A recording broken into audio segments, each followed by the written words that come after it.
رقت عيناي شوقا ولطيبة ذرفت عشقا فأتيت إلى حبيبي فاهدأ يا قلب ورفقا رقت عيناي شوقا ولطيبة ذرفت عشقا فأتيت إلى حبيبي فاهدأ يا قلب ورفقا صلي على محمد السلام عليك يا رسول الله السلام عليك يا حبيبي يا نبي الله السلام عليك يا رسول الله السلام عليك يا حبيبي يا نبي الله يا رسول الله قلب بالحق تعلق وبغاره راع تعلق يبكي يسأل خالقه فأتاه الوحي فأشرق قلب بالحق تعلق وبغاره راع تعلق يبكي يسأل خالقه فأتاه الوحي فأشرق اقرأ اقرأ يا محمد السلام عليك يا رسول الله السلام عليك يا حبيبي يا نبي الله السلام عليك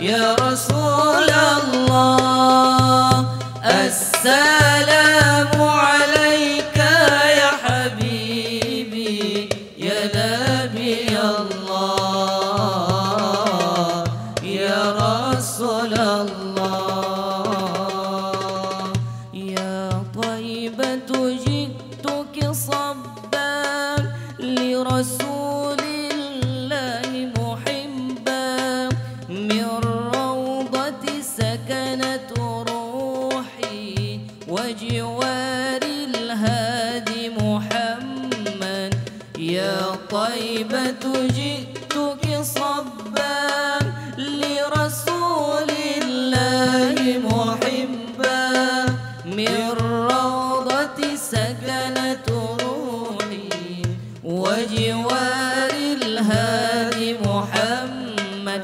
السلام عليك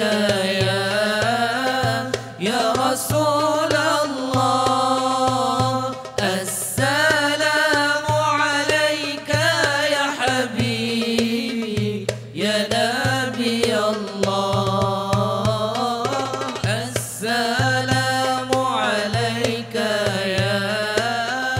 يا رسول الله السلام عليك يا حبيبي يا نبي الله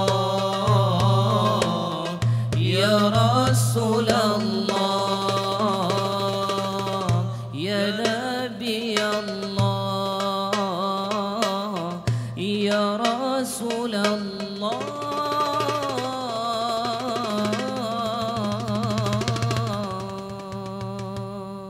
Alhamdulillah, Allahumma salli ala Sayyidina Muhammad. Terima kasih pada persembahan terawal. Mohon terus kekal di pentas. Dengan itu majlis menjemput dan silakan yang berbahagia Datuk Sri Samsul Iskandar bin Muhammad Akin, Sitiausaha Politik Kanan, kepada Yang Amat Berhormat Perdana Menteri mengiringi Yang Berhormat Senator Dr. Zulkifli bin Hasan, Timbalan Menteri di Jabatan Perdana Menteri naik ke pentas diiringi dengan selawat. صلاة الله سلام الله على طه رسول الله صلاة الله سلام الله على ياسين حبيب الله صلاة الله سلام الله على ياسين حبيب الله صلاة الله سلام الله على طه رسول الله صلاة الله سلام الله على ياسين حبيب الله صلاة الله سلام الله على ياسين حبيب الله. Bismillahirrahmanirrahim. Alhamdulillahirabbil alamin wassalatu wassalamu ala asyrafil anbiya'i wal mursalin wa ala alihi wa sahbihi ajmain. Assalamualaikum warahmatullahi wabarakatuh dan salam Malaysia Madani. Terima kasih kepada saudara dan saudari yang dapat bersama-sama bersiaran dalam program Suara Anak Madani yang kita pentaskan khas di dataran Perbadanan Putrajaya dan berbetulan dengan suasana bulan Ramadan Al-Mubarak, kita dapat sama-sama meneruskan dengan kegiatan dan program wacana Suara Anak Madani yang akan terus menjadi suara, platform dan tempat untuk kita memberikan pandangan dan pendapat terutamanya kepada pimpinan-pimpinan negara, menteri, timbalan menteri, pimpinan-pimpinan ketua-ketua jabatan untuk dapat memberikan pencerahan terhadap pelbagai isu yang sedang kita tangani, yang sedang diuruskan oleh Kerajaan Malaysia Madani yang dipimpin oleh Yang Amat Berhormat Datuk Seri Anwar Ibrahim. Bersama-sama dengan kita pada petang ini ialah tidak lain tidak bukan Yang Berhormat Senator Dr. Zulkifli bin Hassan, Timbalan Menteri di Jabatan Perdana Menteri menguruskan hal ehwal agama. Apa khabar, Berhormat? Alhamdulillah. Sihat? Sihat, alhamdulillah. Dr. Zul ini dulu merupakan seorang pensyarah. Ya, betul. Dan betul. kemudiannya memimpin universiti. Ya. Sekarang ini diberikan amanah untuk menjadi timbalan menteri. Bagaimana perasaan dan bagaimana beza tanggungjawab yang ada sekarang ini? Alhamdulillah, sebagai seorang profesor undang-undang di universiti dan juga terlibat aktif dengan kegiatan masyarakat. Ya. Ini merupakan dunia yang barulah pada saya. Ya. Namun begitu saya melihat peluang-peluang untuk melakukan perubahan itu lebih besar dan lebih bermakna. Baru-baru ini ada pandangan daripada berbagai kalangan telah pun memberikan cadangan supaya kementerian ataupun kerajaan menaik taraf Akta 355 iaitu Akta Mahkamah Syariah yang telah tertangguh lama. Kalau ikut penuhnya Akta Mahkamah Syariah bidang kuasa jenayah tahun 1965. Dan misalnya Setiausaha Agung UMNO Datuk Dr. Ashraf Wajidi Dusuki, beliau mencadangkan supaya kesalahan-kesalahan di bawah akta ini dinaikkan hukuman dendanya daripada RM5,000 kepada RM100,000. Sebab setelah 40 tahun tidak ada sebarang pindaan terhadap undang-undang ini. Jadi pada pandangan doktor sendiri, apakah rasionalnya ataupun apakah asas yang akan digunakan oleh kementerian ataupun kerajaan sendiri untuk menentukan kenaikan had denda ni? Okay. Sila, Dok. Assalamualaikum warahmatullahi wabarakatuh. Terima kasih Datuk Seri dan seluruh penonton dan hadirin yang dirahmati Allah sekalian. Menjawab soalan yang diajukan sebentar tadi, ada beberapa perkara yang sangat penting untuk kita faham supaya kita tidak keluar daripada kerangka perbincangannya nanti. Yang pertamanya adalah Akta Bidang Kuasa Jenayah Mahkamah Syariah ini sebenarnya bukanlah hudud, ya, tetapi adalah ta'zir.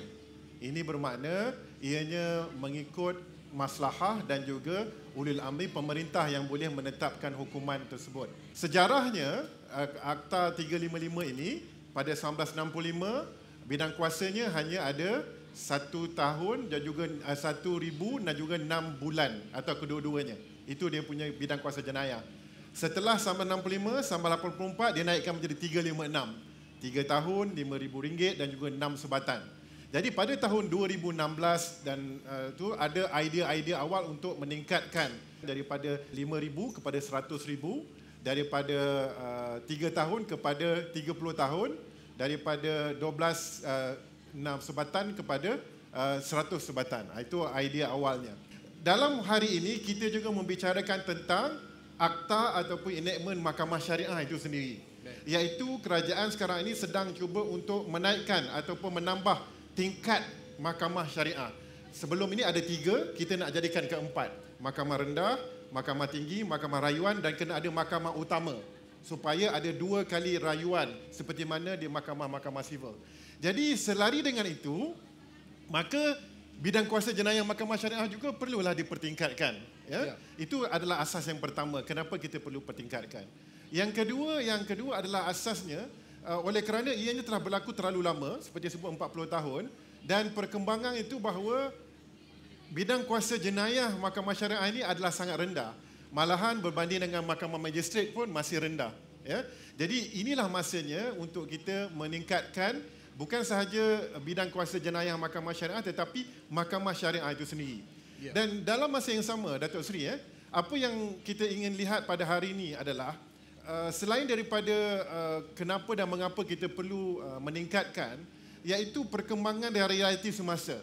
Mungkin pada waktu dulu nilai 5,000 ataupun nilai RM1,000 itu tinggi. Tetapi pada hari ini mungkin nilai itu semakin kurang. Jadi relevannya, ianya perlu diberikan nafas baru dan diperlukan peningkatan.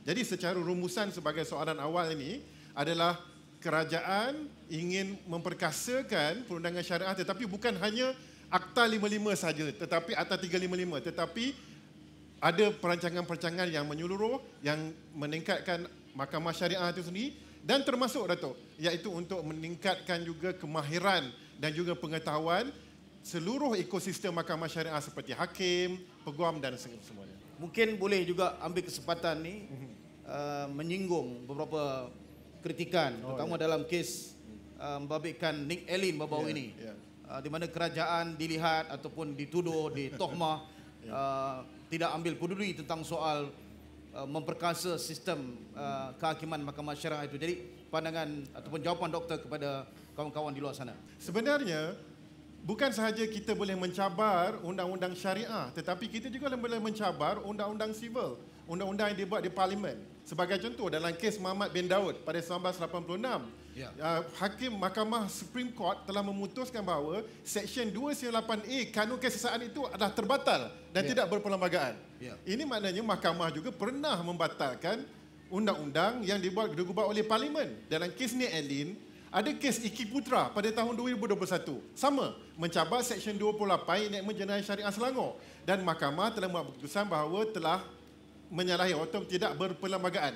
Pada waktu itu bukan kerajaan Madani pun. Kenapa tidak ada isu dikatakan bahawa kenapa tidak Islam terancam waktu itu, semua kekal. Malahan kenyataan-kenyataan minta rakyat tenang. Tapi apabila kes ni Allen, semua bising. Dalam kes ni Allen, saya merasakan bahawa ini merupakan penghakiman yang sangat jelas yang telah merungkaikan segala dilema ataupun kekaburan sebelum ini. Inilah undang-undangnya, tafsiran perlembagaannya bahawa apabila melihat undang-undang Islam menggubal, jadi ini panduannya adalah adanya parlimen yang akan menggubal dan adanya Dewan Undangan Negeri yang menggubal. Dalam kes ni Allen ni tidak ada isu Islam mahkamah terancam. Sebenarnya ia memberikan satu penjelasan bahawa inilah tafsiran perlembagaan dan kita kena bergerak menerusi panduan perlembagaan. Malahan Ketua Hakim Negara telah menyatakan di dalam penghakiman, Mahkamah Syariah tidak akan terkubur. Ini adalah tafsiran perlembagaan. Sepatutnya kita melihat secara positif bahawa penghakiman ini memberikan satu panduan kepada kita, kepada negeri-negeri, kepada parlimen untuk menggubal undang-undang. Baik, soalan yang seterusnya berkaitan tentang JAKIM. Baru-baru ini Unit Komunikasi Korporat JAKIM telah menafikan bahawa pejabat menteri di Jabatan Perdana Menteri Haul Agama dan JAKIM mencampuri urusan tauliah dan masuk campur dalam pemilihan pendakwah untuk mengajar agama Islam. Namun ada kalangan yang menyatakan bahawa kenyataan tersebut bercanggah dengan tindakan JAKIM yang dilihat mencampuri, menggugurkan nama-nama tertentu oleh panel, misalnya yang dijemput di masjid. Adakah benar perkara ini berlaku dan adakah JAKIM benar-benar bertindak secara profesional untuk memastikan bahawa pemilihan mereka-mereka yang berceramah ini adalah betul-betul mengikut kebolehan dan kemampuan mereka, ataupun pada pandangan kerajaan kumpulan-kumpulan yang dianggap gulu. Mungkin doktor boleh jelaskan nanti tentang gulu ni. Saya faham gulu ni sebagai kumpulan yang melampau. Diketepikan ataupun perlu disisihkan daripada terlibat dengan program-program dakwah di masjid ni. Kerana sepaham saya, ad-du'at laisal qudha. Pendakwah itu bukan penghukum. Betul. Jadi bagaimana pandangan doktor dalam hal ini? Terima kasih Datuk Seri. Kita lihat dari segi kerangka perundangan lah ya. JAKIM tidak ada kuasa perundangan dari sudut perundangan untuk menentukan siapa yang layak atau tidak layak, kerana agama itu berada di bawah negeri-negeri. Jadi di bawah enakmen pentadbiran undang-undang Islam dan juga di bawah enakmen kesalahan jenayah syariah menetapkan bahawa yang pertama, yang menentukan siapa yang layak tak layak adalah majlis, dan majlis adalah merujuk kepada Jabatan Mufti. Jadi Jabatan Mufti yang menemuduga, yang menapis dan sebagainya. Jadi ini membuktikan bahawa JAKIM tidak mencampuri kerana ianya adalah bidang kuasa Jabatan Mufti. Yang kedua, sekiranya ada berlaku kesalahan ataupun pelanggaran-pelanggaran, yang akan menguatkuasa juga adalah Jabatan Agama Islam dan juga akan didakwa di Mahkamah Syariah di bawah enakmen kesalahan jenayah syariah. Dia berdasarkan kepada tauliah itu tadi. Jadi sultan-sultan di seluruh Malaysia telah pun memberikan penegasan bahawa untuk mengajar agama kena tauliah. Tauliah digunakan untuk memastikan pengajaran itu adalah orang yang benar-benar berkelayakan. Betul, Jadi ada yang Tuan mengatakan ada campuran, yang mencampuri. Namun begitu Datuk, kalau kita lihat dekat Malaysia ni, baru dekat Kuala Lumpur kita lihat begitu ramai asatizah yang bukan sahaja yang berpihak kepada kerajaan, namun begitu yang ada yang selain daripada itu juga aktif memberikan ceramah. Malahan mereka menjadikan sebagai pendapatan utama mereka. Maknanya malahan di wilayah persekutuan, tauliah telah diberikan kepada 5,899 asatizah. Hampir 6,000. Jadi apa kata yang mengatakan? Maknanya memang satu, tidak ada pencampuran ataupun ini merupakan bidang kuasa dan Jabatan Mufti yang melihat dan menapis. Yang kedua, sekiranya ada isu-isu atau sensitiviti penceramah-penceramah, pendakwa-pendakwa yang menyentuh aspek-aspek yang sensitif seperti 3R, royal, race dan religions ni, ianya adalah undang-undang sedia ada, Datuk. Ada akta hasutan, akta multimedia dan komunikasi, ada kanun kesiasaan. Ini semua badan berautoriti yang melaksanakan undang-undang itu tersebut. Maknanya mana ada JAKIM yang mencampuri. Jadi apa yang saya boleh rumuskan, Datuk? Yang pertama, undang-undang meletakkan tauliah itu sebagai satu kawalan. Yang kedua, undang-undang sedia ada. Jadi sekiranya ada yang mengatakan JAKIM mencampuri, makanya adalah tidak benar. Namun begitu, sekiranya kita menerima laporan-laporan, maka kita akan salurkan kepada pihak-pihak yang berautoriti. Begitulah caranya. Berkaitan dengan kumpulan-kumpulan yang dianggap melampau ini. Okey, bagi menjawab soalan ini, kita perlu lihat tingkatan kepada pemikiran-pemikiran hulu. Pemikiran yang melampau ini Dia sebenarnya ada tingkatan dia. Kalau kita berbicara tentang aspek terorisme, radikalisme pun dia ada tingkatan dia. Yang pertama, Datuk Seri, adalah di peringkat idea. Jadi mereka mempunyai idea-idea yang hulu. Yang kedua, dia akan tingkat seperti dia panggil aktivisme. Dia dah ada idea tapi dia aktif. Yang ketiga, dia bukan setakat aktif tetapi dia dah ada terorisme. Dia dah ada dah membuat. Yang atas dia dah ada radikalisme. Jadi dia melihat kepada tingkat-tingkat ini, sebenarnya semua itu dah ada struktur ataupun kerangka perundangan yang menanganinya. Di peringkat idea, kita cuba counter the ideas. Maknanya di peringkat JAKIM, di peringkat Jabatan Agama Islam, di peringkat kerajaan, kita buat khutbah khawarij, khutbah yang anti-terorisme, khutbah yang anti-kan keganasan, khutbah yang anti-hulu. Itu pendekatan kesedaran. Kemudian ada kempen. Kemudian kita tapiskan lagi penceramah-penceramah, pendakwa-pendakwa. Dan kita buat pengetahuan Datuk Seri, kita ada pool of asatizah. Kita ada senarai asatizah yang alhamdulillah, yang moderate, yang wasati, yang boleh untuk mengajar di mana-mana di seluruh Malaysia. Itu yang pertama. Untuk di peringkat idea, kita boleh lawan ideas.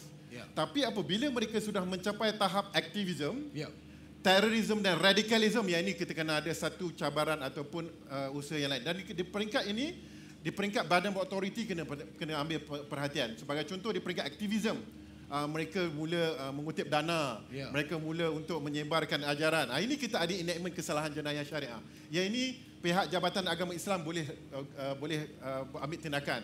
Tetapi apabila peringkat radikalisme, yang ini pihak PDRM, pihak yang itu kena ambil tindakan. Jadi umumnya Dato', kita melihat bahawa dalam pendekatan ini, JAKIM terutamanya pihak Jabatan Pendidikan Perdana Menteri Ahwal Agama, kita kalau boleh kita ingin mendapat pendekatan secara rahmah, iaitu kita lawan the ideas, kita bagi ideas kita yang terbaik. Namun begitu, sekiranya ada golongan-golongan yang sudah melampaui hulu itu tadi, kita mahu tidak mahu kita kena ambil tindakan undang-undang. Perdana Menteri sendiri baru-baru ini telah menyatakan dengan penuh keprihatinan dan ketegasan lah kalau boleh saya sebutkan, bahawa terdapat kumpulan yang dianggap melampau ni, hulu dan juga gurur, mana dia obses, dia ta'asub dan seling melemparkan yang disebut sebagai takfiri, kafir. Kalau tak ikut pendekatan ini dia kafir. Betul. Dan ini dilihat akan menyebabkan atau mendatangkan bahaya kepada masyarakat kita yang rata-rata sangat sederhana. Manhaj Malizi ini sangat sederhana, sangat moderate. Tetapi kalau ada kumpulan-kumpulan yang memainkan sentimen seperti ini, membangkitkan bahawa Melayu itu terancam, Islam itu terancam dan sebagainya, tentu kerajaan mesti mengambil suatu tindakan yang tegas. Apakah di sana terdapat perbincangan? Pertama, kita melakukan pendekatan yang secara dakwah lah, Dakwah. pendekatan tarbiyah, kesedaran kepada masyarakat. Okey, itu pendekatan yang kalau boleh pendekatan yang melihatkan kepada preventive measures ataupun yang bersifat pencerahan, takdib, pencerahan. Namun begitu kita faham bahawa pendekatan itu boleh outreach ataupun disampaikan kepada golongan-golongan tertentu, terutamanya orang awam, terutamanya golongan-golongan yang bersedia untuk berbeza pandangan. Namun begitu ada golongan-golongan yang sudah hardcore, yang solid, yang menganggap sebagai satu doktrinal yang perlu kita mengambil tindakan yang lebih tegas. Okey, dari aspek ini saya lihat ada beberapa pendekatan yang kita boleh lakukan. Yang pertama adalah pendekatan kawalan. Pendekatan kawalan itu adalah menerusi undang-undang sedia ada. Sebagai contoh, apabila ada kecenderungan tertentu, individu tertentu yang cuba menghasut, yang cuba untuk mengapi-apikan sensitiviti dan juga perpaduan, maka ini boleh digunakan menerusi tauliah dan kawalan-kawalan yang ada. Maknanya yang pertama dia boleh diberikan amaran, yang kedua boleh ditamatkan tauliah dia. Kalau dia mengajar boleh ditangkap. Itu yang pertama. Maknanya itu dari segi kawalan. Dari aspek yang kedua adalah aspek dari segi aspek yang ini adalah hukuman. Yang aspek yang menunjukkan bahawa untuk memberikan pengajaran kepada semua supaya ianya jadi pengajaran. Jadi daripada hari ini kita lihat sudah ada beberapa kes yang telah pun diambil tindakan, yang apabila ada yang cuba membawa pandangan-pandangan hulu, pandangan-pandangan khawarij ini. Malahan pada semalam, pada sesi penggulungan yang Berhormat Menteri Ahwal Agama, tema utama dia adalah khawarij. Menceritakan bagaimanakah pentingnya kita untuk menangani isu khawarij takfiri ini. Kerana isu ini walaupun nampaknya kecil, tetapi ianya boleh mengakibatkan satu perpecahan dan menyebabkan satu ketidakamanan di peringkat ini. Jadi dalam masa yang sama saya rasa apa yang ada pada hari ini adalah menggunakan kerangka perundangan sedia ada, iaitu akta hasutan, akta multimedia dan akta-akta kanun kesiasaan dan akta-akta yang lain untuk diberikan penghukuman dan juga kepada yang lain supaya apabila kita telah melangkaui, sudah mencapai tahap yang boleh mengganggu ketenteraman awam, maka dalam Islam pun kita dibenarkan untuk mengambil tindakan dan memberikan hukuman yang berat kepada mereka-mereka yang terlepas. Baik, itulah tadi pencerahan yang diberikan oleh Yang Berhormat Senator Dr. Zulkifli. Jadi saya nak beri peluang pada kawan-kawan yang hadir dalam program petang kita ini sebelum majlis iftar untuk bertanyakan soalan, satu dua soalan kepada Dr. Zulkifli. Jangan tanya pada saya bukan panel. Jadi persilakan kalau ada soalan-soalan. Bismillahirrahmanirrahim. Assalamualaikum warahmatullahi wabarakatuh. Waalaikumsalam. Saya Ahmad Nazib Johari. Ada satu soalan saja. Kita tengok mutakhir sekarang ini Mahkamah Syariah telah banyak ditohmah. Jadi di dalam masyarakat kita berbagai lapisan telah melihat persepsi yang agak negatif. Ya. Jadi sehingga hari ini ataupun setakat ini kita tidak nampak lagi benda tu dibalas dengan dijawab dengan lebih meluas. Jadi boleh Yang Muhammad jelaskan kepada kita apakah langkah-langkah sekarang ini memperkasakan mahkamah syariah dalam isu ini.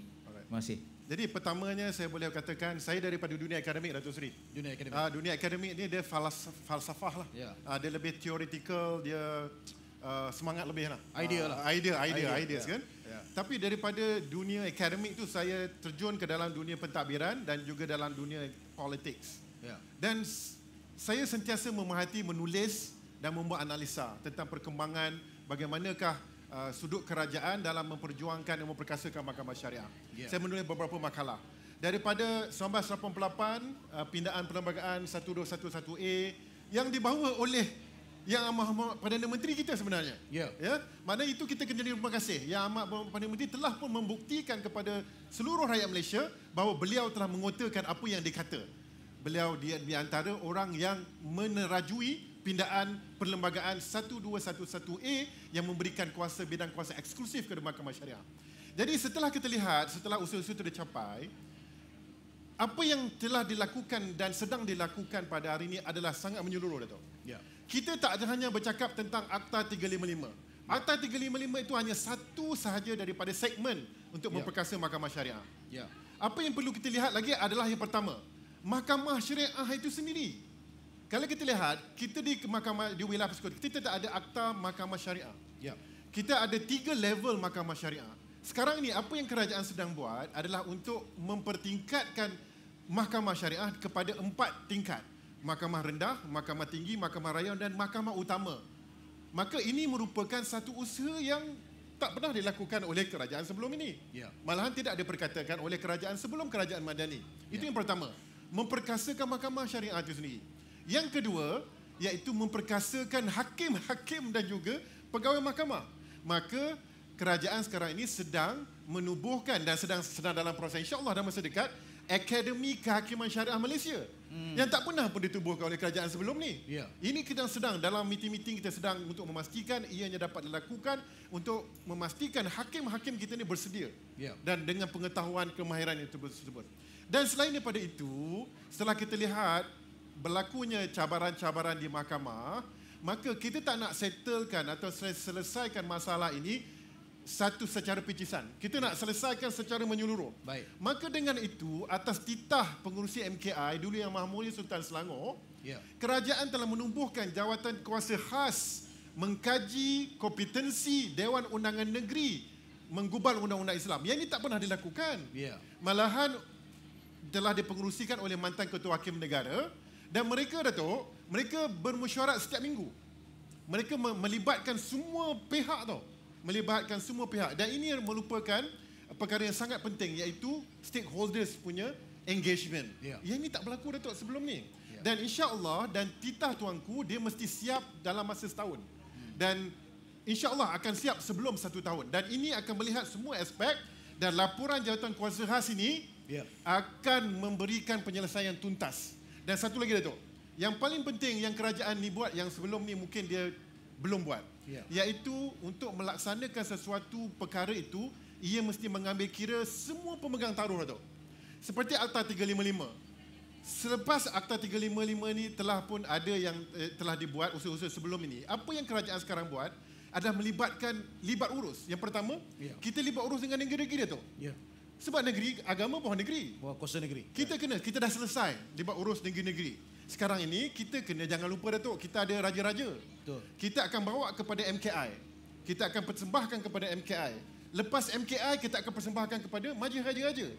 Bila majlis raja-raja dah berkenan, barulah kita bawa ke kabinet. Itulah prosesnya. Agama itu dibawa, ada tuan punyanya, ada payungnya, istana. Ini yang kerajaan ini buat, melibatkan ke semua pihak stakeholders. Jawapan yang sangat komprehensif. Cuma saya nak jelaskan kepada kawan-kawan yang mendengar, mungkin kurang faham artikel 1211A Perlembagaan Persekutuan ini. Kerana artikel 1211A ini seperti yang disebut oleh Muhammad Sanan tadi, merupakan ikhtiar dan inisiatif dan usaha bersungguh-sungguh oleh Datuk Seri Anwar Ibrahim waktu itu beliau sebagai Timbalan Perdana Menteri bersama dengan Profesor Ahmad Ibrahim untuk melihat, mengkaji Perlembagaan Persekutuan, sebab dahulu kes-kes yang diputuskan oleh Mahkamah Syariah sentiasa diganggu oleh Mahkamah Sivil. Jadi dengan adanya pindahan ini, maka perlembagaan meletakkan bahawa Mahkamah Sivil tidak boleh mencampuri bidang kuasa Mahkamah Syariah. Jadi kedua-dua mahkamah itu dia selari dan selaras, tidak boleh campur tangan antara satu sama lain. Itulah jasa yang paling besar yang diusahakan oleh Datuk Seri Anwar sebagai Timbalan Perdana Menteri pada ketika itu, dan tentunya dengan Allahyarham Profesor Ahmad Ibrahim yang merupakan Syekh Kuliah Undang-Undang Universiti Islam Antarabangsa. Baik, saya untuk Dr. Zul ni, pertama saya nak tanya, dia ada masuk parti mana-mana? Setakat ni? Ya. Setakat ni saya masih lagi memikirkan. Masih lagi memikirkan. Tapi saya biasa dalam suara anak madani, saya kena tanya juga tentang politik. Kerana kita tahu bahawa politik itu tidak boleh dikesampingkan. Betul. Dalam perbahasan kita. Jadi hari ini saya nak tanya doktor tentang politik berasaskan identiti.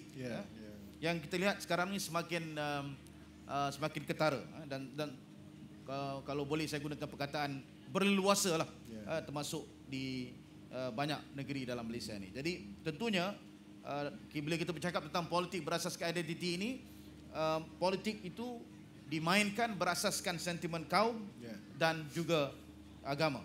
Jadi saya ingin kembangkan subjek atau perbincangan ini kerana saya lihat kalau kita buat perbandingan dengan negara jiran Indonesia, sewaktu Presiden Jokowi kali pertama dan kali kedua kan, politik identiti itu sangat dahsyat sehingga Presiden Jokowi terpaksa membuat keputusan memilih timbalan presiden itu seorang agamawan, seorang ulama kan. Dan nampaknya selepas dua penggal Presiden Jokowi, isu tidak berbangkit lagi. Lebih bercakap tentang ekonomi, pembangunan dan sebagainya. Dan kita lihat Perdana Menteri sangat bersungguh-sungguh berjalan ke luar negara, mendapat pelaburan dan sebagainya. Namun kalau kita lihat dalam lawatan beliau baru-baru ini ke Jerman, dia tidak juga mengesampingkan tentang isu-isu yang berkaitan tentang permekasaan agama, tentang Gaza kan, dan keberanian beliau itu sangat mengkagumkan. Jadi saya nak menerobos pemikiran doktor bagaimana untuk kita mengekang politik identiti ini, kerana kita tahu bahawa Malaysia ini merupakan negara yang jamak budaya, jamak kaum, jamak ras, jamak agama, dan sejak merdeka kita hidup dalam suasana yang cukup aman dan harmoni, dan tentunya dalam salah satu prinsip Malaysia Madani itu ada prinsip hormat. Jadi bagaimana doktor merungkai permasalahan ini? Dalam konteks Malaysia, secara umumnya kita lihat sememangnya politik identiti bangsa dan agama itu sangat kuat. Kerana susur galur sejarah membuktikan bahawa perjuangan kemerdekaan itu berlaku oleh perjuangan bangsa dan juga perjuangan untuk membebaskan daripada penjajahan. Itu merupakan sesuatu yang kita kena hargai dan kita kena appreciate, kita kena melihat perkara ini. Namun begitu, kerana dari aspek Islam, perspektif Islam, dari perspektif Rasulullah SAW, bagaimana Rasulullah menguruskan political identity ini? Ini superb. Rasulullah SAW telah memberikan satu panduan kepada kita bagaimana kita menguruskan kepelbagaian identiti. Ini saya bawa apabila Rasulullah sampai ke Madinah, ini Rasulullah buat formula social contracts, iaitu formula menguruskan kepelbagaian. Pada waktu itu, apabila Rasulullah SAW berhijrah ke Madinah, ke Yathrib pada waktu itu, sebenarnya diriwayatkan bahawa Datuk Seri, Madinah ada 10,000. 1,500 adalah Aus dan Khazraj dan Muhajirin dan Muslim. Maknanya orang Islam ada minoriti tu. 1,500 saja. 1,500 dan 4,500 adalah Aus Khazraj yang belum memeluk Islam. Dan 4,000 adalah Yahudi. Dan Aus dan Khazraj telah berperang lebih 120 tahun. Bukan mudah Rasulullah datang nak settlekan permasalahan identiti. Jadi apa yang Rasulullah buat? Ya, Rasulullah menggunakan pendekatan siasah. Ini yang sangat penting. Apabila kita bicara tentang siasah, ada politics, ianya bukan akidah lah tu. Ianya merupakan siasah, iaitu ijtihadi, yang kita boleh berbeza pandangan. Apa yang Rasulullah buat? Rasulullah mencipta satu formula negara, formula konsep kenegaraan, konsep kewarganegaraan, konsep kemanusiaan, iaitu Sahifah Madinah. Dalam fasal yang pertama Sahifah Madinah, Rasulullah kata apa? Hubungan sesama orang Islam. Dalam fasa kedua, hubungan dengan orang bukan Islam. Jadi apa yang Rasulullah buat? Rasulullah telah negotiate. Rasulullah telah membuat rundingan. Rasulullah telah membuat tawaran. Rasulullah telah mencipta satu kontrak sosial yang Masya Allah, yang begitu mengagumkan. Dan inilah yang ada di dalam negara kita. Dan saya melihat, Datuk, perlembagaan persekutuan kita punya ciri-ciri Saifah Madinah. Ciri-ciri hak asasi manusia, ciri-ciri kewarganegaraan, ciri-ciri kesamarataan, kebebasan beragama, mengiktiraf tanggungjawab sebagai warga negara. Masya Allah, Datuk. Jadi apa yang saya boleh rumuskan di sini? Political identity itu mesti diuruskan dengan pendekatan yang wasati. Dalam konteks ini, saya nak habiskan ini, saya boleh ceramah 2-3 jam tu. Tapi nak rumuskan bahawa dalam konteks political identity di Malaysia, kita kena promote, inilah konteks promote yang saya rasa kita kena promote, iaitu fiqh at-ta'ayush as-silmi, iaitu fiqh kewujudan bersama secara damai. Maka dengan itu, konsep fiqh as-silmi ini, kita kena melihat seluruh warga negara ini dengan kacamata yang lebih manusiawi. Yang pertama, kita kena lihat bahawa hubungan kita dengan mereka adalah hubungan al-muwatanah, hubungan sebagai seorang warga negara. Yang kedua, kita kena melihat mereka ini sebagai hubungan al-insaniyah, hubungan manusia. Kemudian barulah kita lihat kepada hubungan ukhuwah al-Islamiyah. Datuk, kalau kita faham ni, insya-Allah kita akan menjadi wasati. Sangat menarik.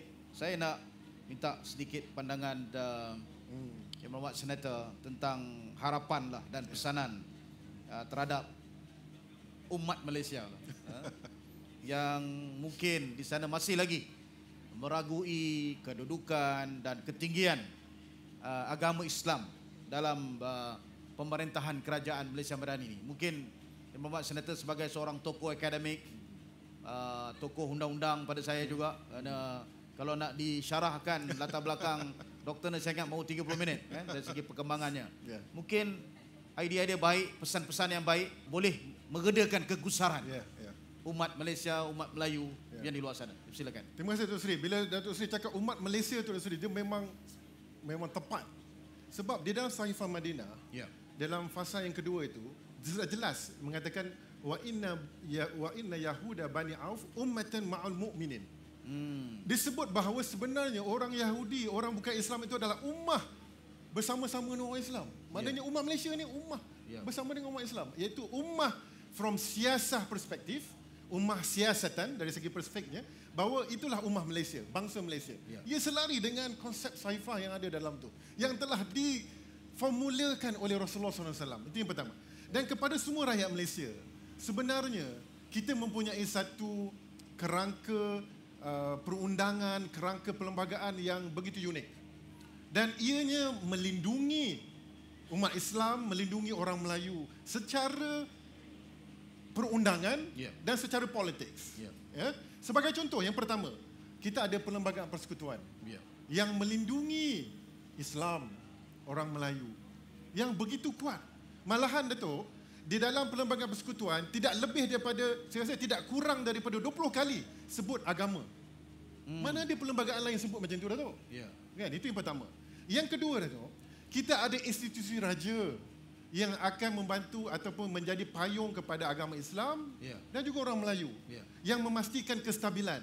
Apabila berlakunya ketidakstabilan, kita lihat raja yang membantu kita menstabilkan. Kita ada raja. Yang ketiga, Datuk, kita ada agensi dan kerajaan. Kita ada Jabatan Perdana Menteri Haru Agama, kita ada JAKIM. Kita ada 14 agensi agama. Kita ada 14 aja, tabung haji, ada TV Al-Hijrah, ada IKIM, ada Mawib, ada Jawi, ada, ya Allah, ada 14 Mahkamah Syariah, JKSM. Ini sebenarnya membuktikan kepada kita bahawa kerajaan sememangnya mengangkat agama Islam. Yang seterusnya, memperuntukkan peruntukan yang sangat besar untuk agama Islam. Berbilion, Datuk. Berbilion. Dan seterusnya, yang saya boleh katakan bahawa kerajaan mengiktiraf NGO, civil society organisation, universiti-universiti yang ada Islam, universiti yang ada pengajian Islam. Maknanya bukan sahaja kerajaan tetapi civil society, masyarakat awam. Maka dengan itu, saya rasa tidak ada rasa kenapa kita perlu takut terancam. Malahan kita kena gunakan keseluruhan jentera, keseluruhan kerangka ini untuk kita angkat Islam itu. Dan kita tak nak Islam itu dipaksa. Kita impose kepada orang bukan Islam. Tak nak. Kita biar mereka merasakan kerahmatan Islam itu. Ini kita buat. Inilah Madani, Datuk. Madani iaitu Islam yang berkemajuan, Islam yang berketamadunan, yang mengiktiraf kepelbagaian, yang inklusif, yang universal, yang semua merasakan rahmahnya. Baik, begitulah tadi pandangan dan bual bicara yang pada saya sangat menyeluruh. Tapi apapun saya nak tutup dengan begini ya, Doktor. Betulkan saya kalau saya salah.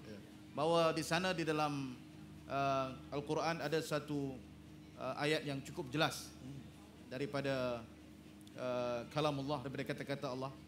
Yang Allah SWT menyebut Bismillahirrahmanirrahim, Ya ayuhan nas, wahai manusia, Inna khalaqnakum min zakarin wal untha. Kami jadikan kamu zakarin wal untha, lelaki dan juga wanita. Wa ja'alnakum syu'uban wa qabail, dan kami jadikan kamu syu'ub. Ini kumpulan-kumpulan kan? Kabilah-kabilah. Wa qabail ini berkabilah-kabilah. Kumpulan-kumpulan berbagai kaum, berbagai agama, bangsa dan sebagainya. Di mana Allah SWT nyatakan tujuannya ialah untuk dita'arafu, untuk kita berkenal-kenalan. Tentulah dalam wahyu ilahi ini, dalam konteks berkenal-kenalan tu bukan sekadar kita kata tanya apa khabar dan sebagainya, tetapi lebih daripada itu ya, untuk memahami sensitiviti dia, untuk menghormati dia. Kerana di akhirnya Allah SWT menegaskan bahawa inna akramakum indallahi atqakum. Orang yang paling mulia di sisi aku adalah orang yang bertakwa. Tak kiralah dia orang Melayu ke, orang Cina ke, orang India ke, Iban ke, Kadazan dan sebagainya. Dan itulah yang sedang diusahakan secara bersungguh-sungguh oleh Datuk Seri Anwar Ibrahim sebagai Perdana Menteri, yang daripada awal lagi mengangkat tema membangun Malaysia yang madani. Yang kita tahu perkataan madani itu punya banyak tafsiran, Madinahnya, tamadunnya, yang tentunya menjurus kepada perkara-perkara yang positif. Begitulah saudara-saudari yang dikasihi sekalian, suara anak madani akan terus berperanan menyampaikan isu-isu dan menjemput pimpinan-pimpinan utama negara dan bertanyakan pelbagai persoalan yang mungkin panas, mungkin juga menyusahkan, tetapi itu sangat penting untuk dijelaskan kepada khalayak dan juga masyarakat. Jadi mungkin sedikit sebelum saya tutup, untuk doktor sampaikan pesan puasa ataupun hari raya. Okay, Alhamdulillah, terima kasih kepada Datuk Seri dan kepada semua penonton kerana sudi mendengar apa yang saya boleh ajak kepada semua. Kita jadikan Ramadan kepada hari ini sebagai satu madrasah supaya kita teruskan perjuangan, supaya kita jadikan perjuangan sebagai satu pekerjaan untuk keabadian. Wabillahi taufiq wa hidayah. Assalamualaikum. Waalaikumsalam warahmatullahi wabarakatuh. Sampai kita jumpa lagi, insya-Allah kita akan bersiaran lagi walaupun di bulan Ramadan, dan kita akan terus membahaskan topik-topik yang sangat penting, kerana Ramadan juga bererti kita mesti sama-sama memperbetulkan apa yang salah dan sama-sama kita mengangkat tema keadilan, iaitu qulil haq walau kana muran, berkata benarlah walaupun pahit. Itulah semangat kita, itulah perjuangan kita, itulah sama-sama perjuangan suara anak madani. Sampai kita berjumpa lagi. Sekian. Assalamualaikum warahmatullahi wabarakatuh. Salam Malaysia Madani. Waalaikumsalam warahmatullahi wabarakatuh. Majlis mengucapkan ribuan terima kasih kepada Datuk Seri dan yang berhormat Senator di atas bual bicara suara anak madani. Tepukan gemuruh kepada kedua-dua panel kita pada hari ini. Dan seterusnya majlis menjemput silakan kumpulan kasidah kita untuk mempersembahkan lagu permintaan daripada suara anak madani, Qamarun. Silakan. Qamarun, Qamarun, Qamarun sidnan nabi, Qamarun, wa jamil, wa jamil, wa jamil sidnan nabi, wa jamil. Qamarun, Qamarun, Qamarun sidnan nabi, Qamarun, wa jamil, wa jamil, wa jamil sidnan nabi, wa jamil. Qamarun, Qamarun, Qamarun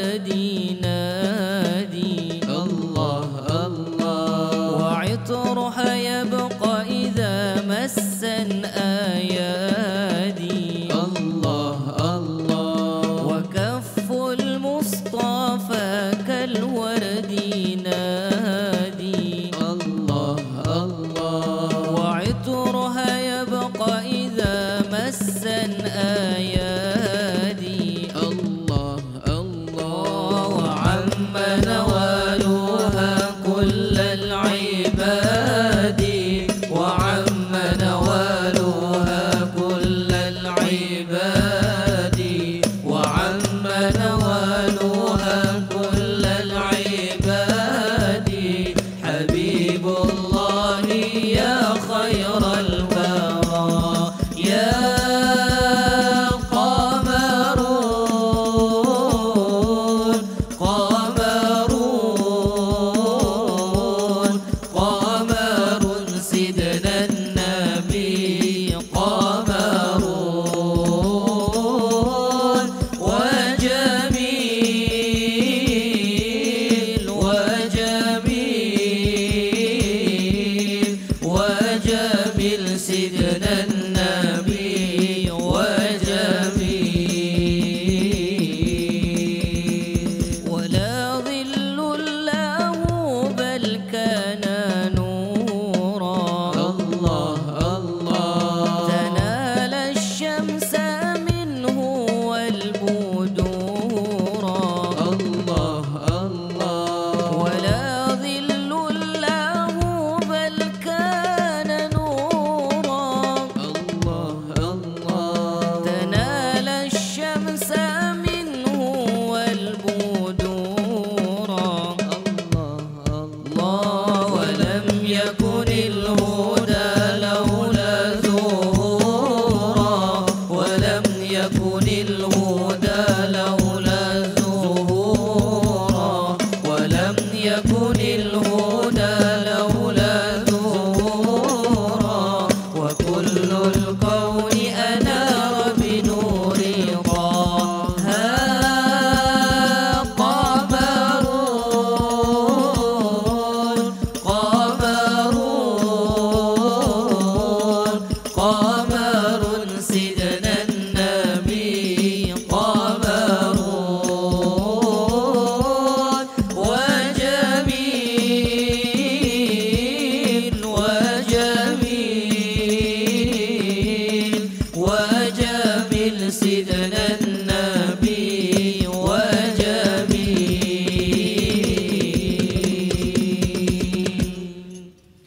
السلام عليك زينها الأنبياء السلام عليك أتقى الأنقياء السلام عليك زينها الأنبياء السلام عليك أتقى الأنقياء السلام عليك زينها الأنبياء السلام عليك أتقى الأنقياء السلام عليك زينها الأنبياء السلام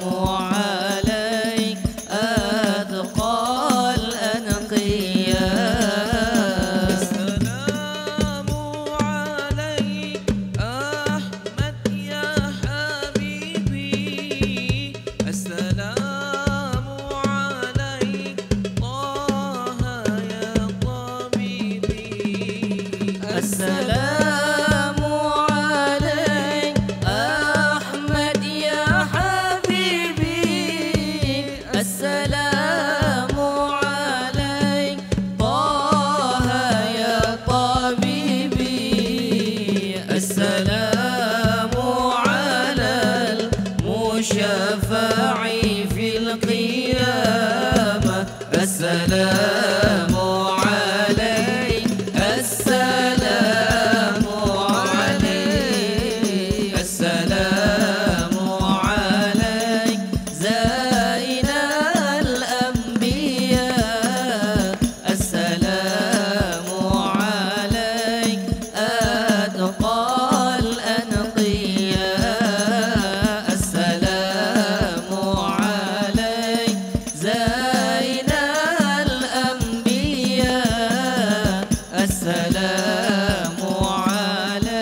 السلام على المظلل بالغمامة السلام على المتوج بالكرامة السلام عليك السلام عليك السلام عليك زين الأنبياء السلام عليك أتقى الأنقياء السلام عليك زين الأنبياء السلام عليك أتقى الأنقياء يا رسول الله يا نبي لك شفاعة وهذا مطلبي يا نبي يا رسول الله يا نبي لك شفاعة وهذا مطلبي يا نبي يا رسول الله يا نبي لك شفاعة وهذا مطلبي يا نبي